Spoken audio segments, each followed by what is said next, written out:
Richard Gere fue una vez todo lo que Hollywood ansiaba: guapo, peligroso, sensual y desafiante. Ganó millones con solo una sonrisa. Cautivó al mundo en Pretty Woman y se convirtió en un símbolo sexual atemporal tras un único papel en American Gigolo, donde lo desnudó todo para encarnar a un acompañante de lujo. Encarnó la lujuria y la frialdad, la fama y los focos. Durante más de 2 décadas, Richard Gere no solo fue una estrella, sino el estandarte de la virilidad. Y entonces, desapareció. No más papeles protagonistas, ni escándalos, ni anuncios de despedida. Un día la gente simplemente se dio cuenta de que había dejado Hollywood, dejado América. Y la pregunta más impactante no era solo por qué se fue, sino si se fue con las manos vacías o con algo más. Durante años, Richard Gere fue propietario de un impresionante imperio inmobiliario que se extendía por todo Estados Unidos, desde extensas fincas en los suburbios de Nueva York, una mansión señorial en Connecticut, hasta un apartamento de lujo en el corazón de Manhattan, bosques privados, bodegas, establos de caballos, casas de invitados, arroyos de roca artificiales. Una vez vivió como un aristócrata moderno en América, pero luego, lo vendió todo sin avisar. Sin explicaciones elaboradas, Richard Gere se alejó de Estados Unidos, el país donde nació, donde Hollywood le adoró una vez, donde todo le perteneció una vez. Nadie entendió por qué. Un hombre que había alcanzado la cima de la fama, con más de $120 millones en sus manos, lo dejó todo para empezar de nuevo en un lugar que nadie esperaba. No compró un yate, no lanzó una empresa, no se mudó a California, desapareció del mapa del mundo del espectáculo. Entonces, ¿dónde vive ahora? ¿Qué le hizo marcharse? ¿Qué le hizo dar la espalda al juego de las superestrellas?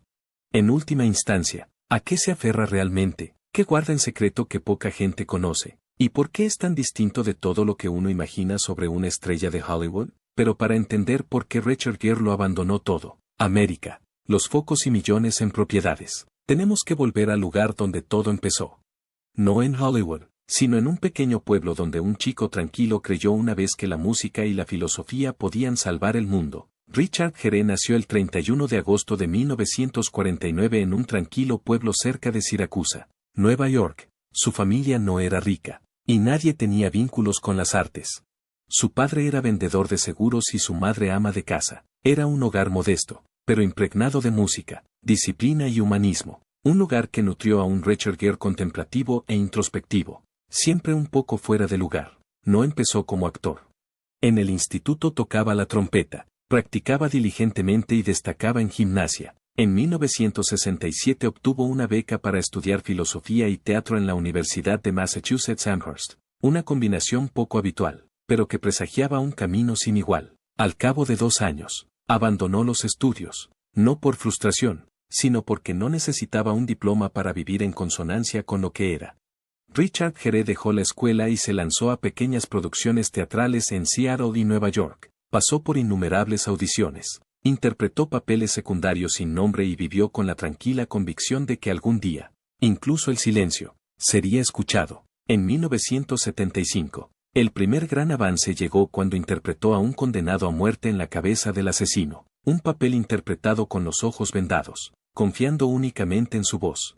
Pero esa misma limitación reveló su mayor arma, una presencia que no provenía de su físico, sino de la fuerza interior. A partir de ahí, fue pasando por papeles en Buscando a Mr. Goldbar, Days of Heaven, Yanks, pero la verdadera puerta se abrió cuando John Travolta rechazó un papel arriesgado y provocativo, y cayó en manos de Richard Gere.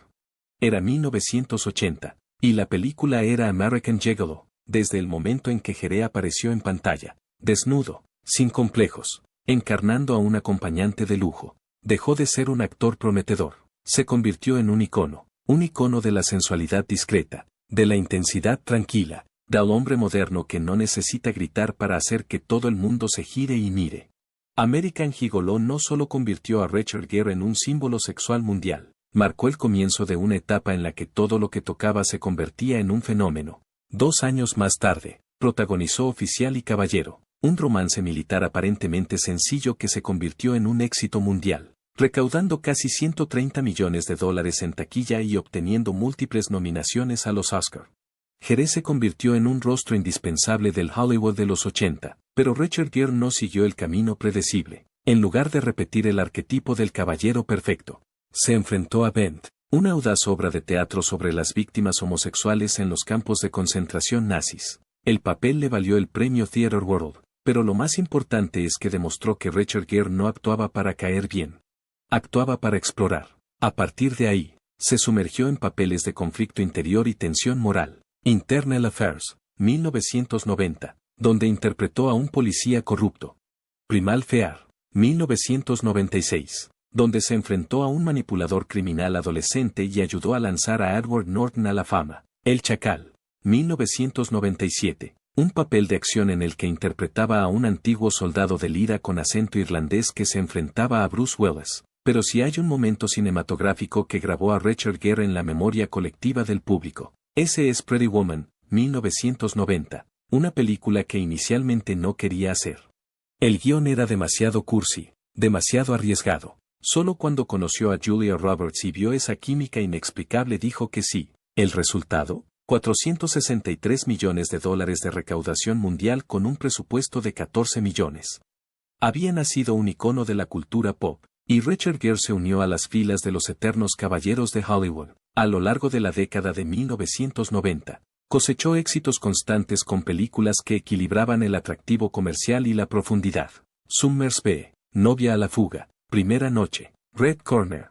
Su sueldo no dejó de aumentar, de 2 a 5 millones de dólares, y luego a 13 millones por película. Su apogeo artístico llegó a principios de la década de 2000 con Chicago, un oscuro musical en el que interpretaba al abogado Billy Flynn. El papel le valió un Globo de Oro y le devolvió al candelero con fuerza, no por su aspecto, sino por su habilidad, profundidad y el pulido de décadas de oficio.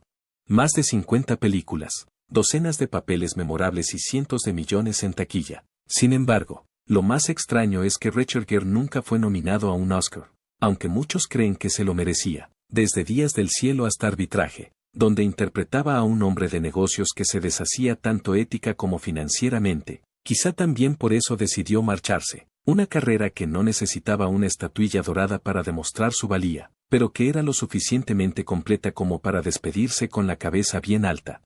En la cima de su carrera, Richard Gere ganó millones por película, con un patrimonio neto que llegó a alcanzar los 120 millones de dólares, pero a diferencia de muchos de sus coetáneos, que gastaban a manos llenas en yates, jets privados o mansiones en Beverly Hills, él construyó en silencio un imperio totalmente distinto. En el estado de Nueva York, compró una antigua posada y la transformó en el Bedford Post Inn, un hotel boutique de 8 habitaciones enclavado en plena naturaleza, donde los huéspedes acuden a meditar, practicar yoga y disfrutar de comidas totalmente orgánicas.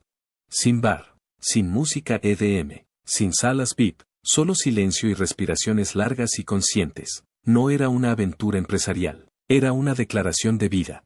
En la Toscana italiana, donde una vez pasó toda una tarde caminando solo para oír el viento y el tintineo de las copas de vino, Gere se asoció con Tenuta San Filippo para elaborar Brunello di Montalcino, uno de los vinos más prestigiosos de Italia, bajo la etiqueta Bedford Post. Estas botellas llevan un tanino profundo, un final dulce y un rastro de soledad.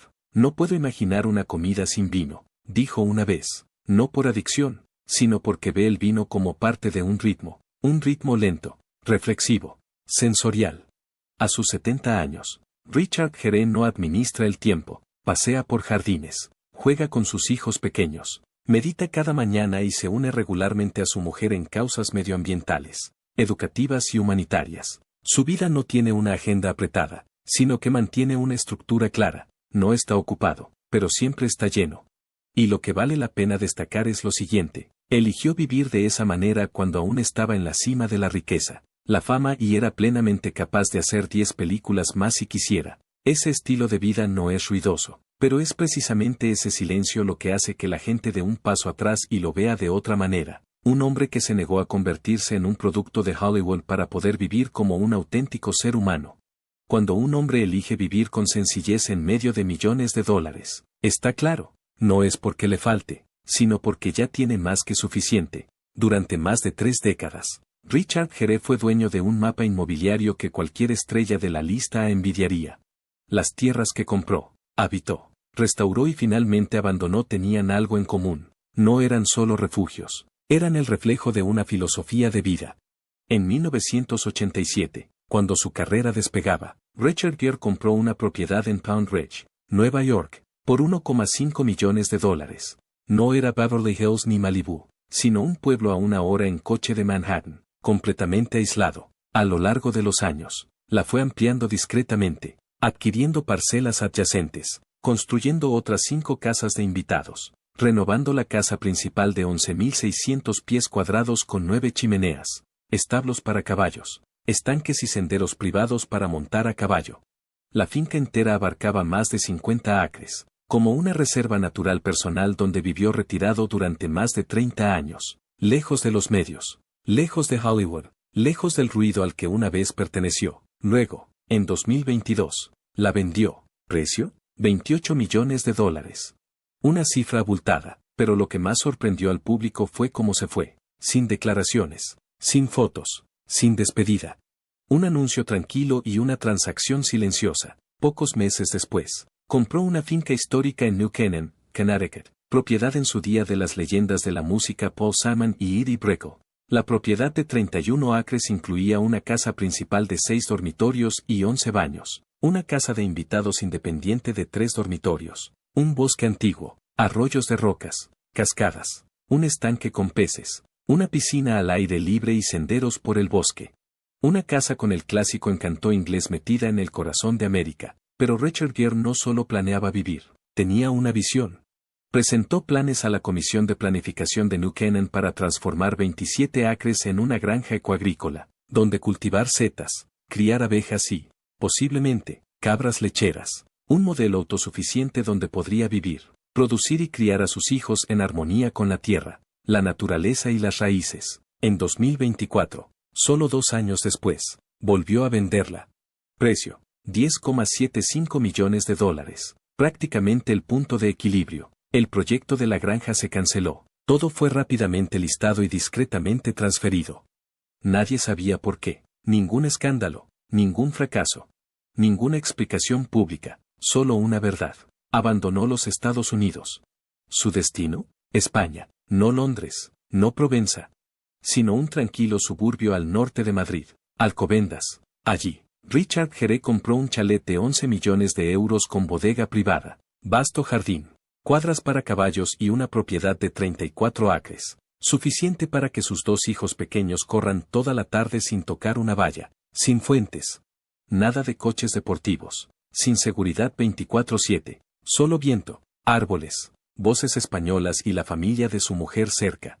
Mi mujer me dio 6 años para vivir en mi mundo, declaró a Danary Fair España. Ahora creo que es el momento de vivir en el suyo. Y así, a sus 70 años, Richard Gere desapareció de Estados Unidos, el lugar donde una vez llegó a lo más alto, donde lo tenía todo, para empezar de nuevo en otro país, en una casa que nadie puede fotografiar, viviendo una vida sin horarios.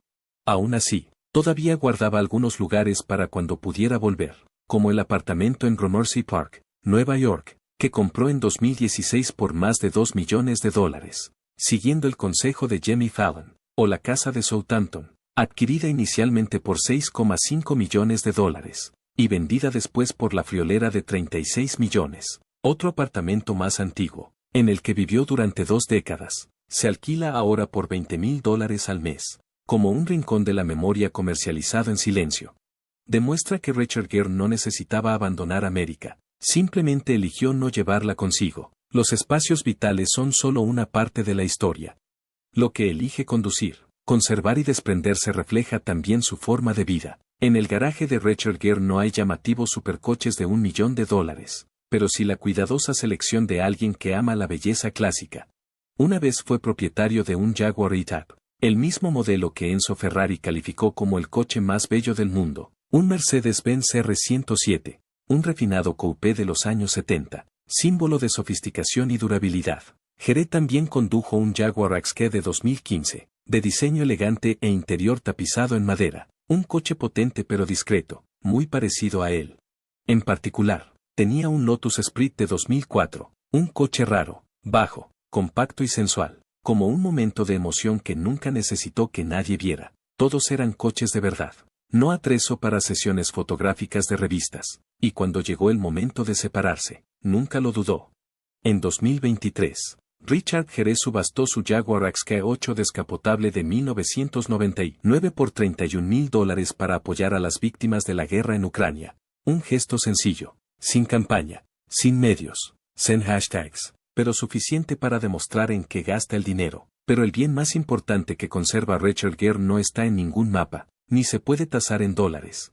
Es una especie de riqueza cultural y simbólica que ha construido y protegido en silencio durante décadas. Organizaciones sin ánimo de lucro como la Fundación Gere, Tibet House US y la Campaña Internacional por el Tíbet, de cuya junta directiva es presidente, defienden la libertad religiosa, la sanidad, la educación y la preservación de la cultura tibetana en medio de la globalización y la presión política de China. Se le ha prohibido permanentemente la entrada en China y se le ha incluido en la lista negra de las grandes superproducciones de Hollywood por ser demasiado político.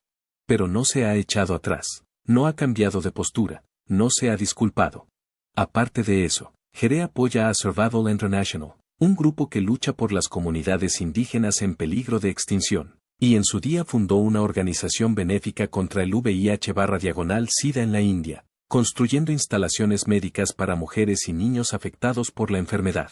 En su estudio no hay trofeos en las paredes, solo pinturas budistas tibetanas, estatuas antiguas y manuscritos de escrituras, objetos por los que nadie pujaría, que nadie reconocería, pero para él son tesoros. No crecen en valor de mercado, pero sí en valor, dependiendo de cómo elija vivir. Richard Gere no necesita su riqueza para impresionar, pero cada parcela de tierra que compró, cada casa que construyó, cada botella de vino que produjo, cada coche que condujo y cada organización que respaldó discretamente demuestran una cosa: nunca rechazó la riqueza. Simplemente eligió ser rico de una forma que Hollywood nunca podría recrear. Vendió su casa, cambió de terreno, cambió su estilo de vida, pero el cambio más profundo en la vida de Richard Gere no vino de los bienes raíces, la política o incluso la edad.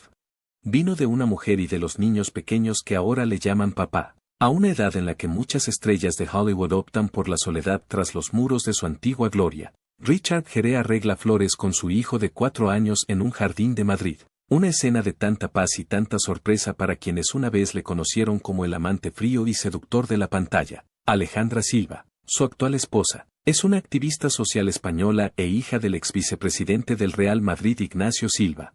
Nacida en el seno de una familia de élite, Alejandra creció en medio de la política, el fútbol y los medios de comunicación, pero optó por una vida tranquila, dedicándose a labores humanitarias. Se casaron en 2018 en una sencilla ceremonia en Nueva York, donde dos mundos opuestos se unieron no por los focos, sino para encontrar un lugar al que ambos pertenecían. Un año después, a los 70 años, Richard Gere dio la bienvenida a su primer hijo con Alejandra, un niño llamado Alexander, nacido en 2019.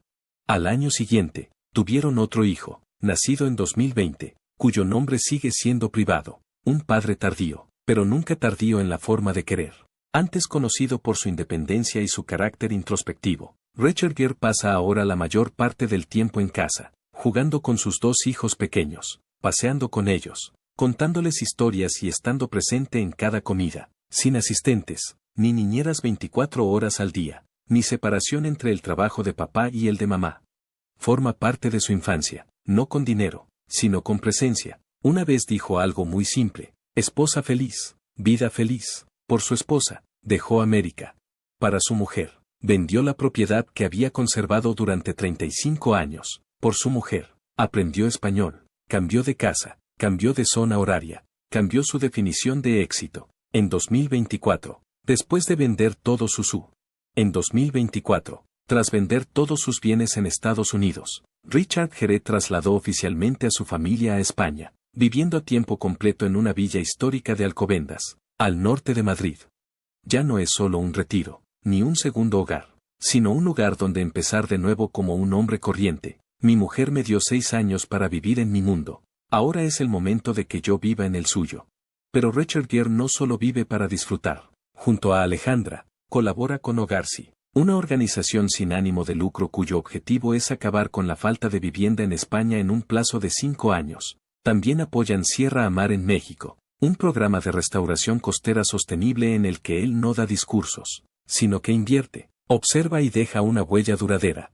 A finales de 2024, Su familia celebró la Navidad con 35 parientes en su casa de Alcobendas. Tras el fallecimiento de la abuela de Alejandra, fue Richard quien animó a su mujer a seguir siendo el corazón de la familia, la anfitriona de las comidas de los domingos, poniendo la mesa a 3 generaciones. Ahora, para él, el éxito ya no es protagonizar una superproducción, ganar sueldos millonarios o asistir a estrenos de alfombra roja. En cambio, es un hogar lleno de risas infantiles, una esposa que le comprende de verdad, una mañana que no necesita despertador, solo luz solar y paz. Y lo más extraordinario, tiene 3 hijos, nacidos en 3 capítulos completamente distintos de su vida. Homer, nacido en 2000, es su hijo con su ex-mujer, Carrie Lovell, un joven tranquilo criado con esmero por Richard Gere durante el divorcio y los años posteriores. A pesar de los trastornos, Homer sigue muy unido a su padre, visitando regularmente a la nueva familia y apoyando la labor humanitaria de Gere, con Alexander y el hijo menor. Richard Gere ha abrazado la paternidad con la dulzura de alguien curtido, que ya no está agobiado por la fama o la carrera. No necesita ser el modelo ideal. Solo necesita estar presente, el tiempo suficiente y lo suficientemente cerca. Probablemente no te lo esperarías. El hombre que una vez lo desnudó todo en la pantalla para encarnar a un acompañante de lujo vive ahora una vida minimalista. Medita cada mañana y cuida de su propio jardín. Pero para Richard Gere, todo ha sido siempre un proceso de desprendimiento. Desde los 20 años, empezó a practicar la meditación Zen, estudiando con el maestro Zen Kyosan Yosu Sasaki, y más tarde viajó a Nepal para conocer a monjes tibetanos. Se convirtió formalmente en budista Gelugpa tras recibir la iniciación del mismísimo Dalai Lama. Esa creencia no le hizo retirarse a un monasterio, sino que le envió al mundo con una presencia más tranquila y decidida. Una vez dijo, deja de tratarte a ti mismo como algo secundario. Comer delicioso, caminar bajo el sol, salta al mar. Sé tonto, sé amable, sé raro. No hay tiempo para nada más. No es un eslogan, es una filosofía por la que vive, a través de cómo come, cómo vive e incluso cómo rechaza papeles. Durante las 2 últimas décadas, Gere se ha alejado deliberadamente del cine comercial. Ha dicho no a los guiones formulistas y ha rechazado la tendencia a sexualizar a los hombres de mediana edad. En su lugar, asumió papeles introspectivos en Arbitraje, Norman, Time Out of Mind, de benefactor, interpretaciones tranquilas y contemplativas, no superproducciones, pero significativas. En la vida real, elige vivir despacio, come productos ecológicos, practica yoga, cultiva sus propias verduras. Se sirve su propio vino y nunca utiliza el teléfono mientras habla con alguien. Cree que la quietud es el poder de nuestros tiempos caóticos. Por eso el Bedford Post End de Nueva York, el proyecto que le apasiona, no es un lugar para presumir. Solo tiene 8 habitaciones, sin bar, sin EDM, sin zonas VIP, solo yoga, vino artesanal y un ritmo lo suficientemente lento como para escuchar tus propios pensamientos. Desde Italia, encargó un Brunello di Montalcino especial bajo la etiqueta Bedford Post, un vino rico en profundidad, servido en muchos de los actos benéficos que organizó, no para la venta masiva, sino para regalar, compartir y sorber con un viejo amigo en una tarde tranquila. No tiene yate, ni jet privado, ni startup, ni marca de moda como otros actores de su generación. Lo que ha conservado son una mente clara, bastante amabilidad y elecciones que no necesitan explicación. En una época en la que la fama se confunde con la visibilidad, Richard Gere ha optado por desaparecer, simplemente para ser el mismo. Richard Gere dijo una vez, deja de tratarte como algo secundario. Y él ha vivido exactamente así, no para destacar, sino para estar realmente presente en lo que de verdad importa. Ahora ya no necesita el papel protagonista, ya no necesita un Oscar, pero posee un tipo de riqueza que ninguna hoja de cálculo puede medir. Un hogar tranquilo con su mujer y sus hijos. Una finca histórica enclavada en Madrid, las villas que una vez construyó y abandonó, vino que lleva su nombre, una posada meditativa sin bar, y una vida plena pero nunca excesiva, un patrimonio neto estimado en más de 120 millones.